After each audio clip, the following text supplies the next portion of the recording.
కాలం ఎప్పుడు ఒకేలా ఉండదు. రోజులు మారుతాయి. ప్రశాంతంగా ఉండేది నేర్చుకో. అర్థమవుతుంది. ఒకప్పుడు సరిగ్గా బట్టలు కూడా ఉండేవి కాదు. అలాంటిది ఈరోజు చూస్తున్నాం కదా, ఓపీలో కూర్చొని కాలు మీద కాలు వేసుకుని కుర్చీ మీద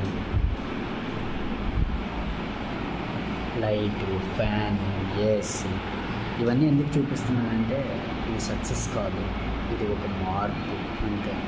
ఏది శాశ్వతం కాదు. గుర్తుపెట్టుకో. ప్రతి దాన్ని గౌరవించు, ప్రతి అవకాశాన్ని ఉపయోగించుకో.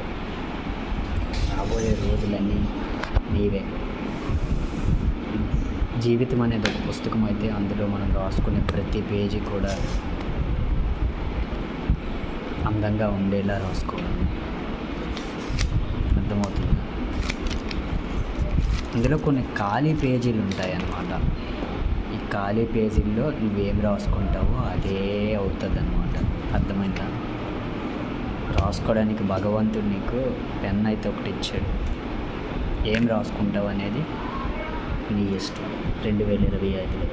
Thank you so much guys. ఇలాంటి వీడియోస్ కోసం సబ్స్క్రైబ్ చేసుకోండి. మోటివేటెడ్గా ఉండండి. ఏం లేకపోయినా పర్వాలేదు, కానీ ఈ రోజుల్లో మానసిక ఒత్తిడిని తట్టుకోవడానికి మోటివేషన్ అనేది ఉండాలి. అర్థమవుతుందా? Thank you guys. Bye bye.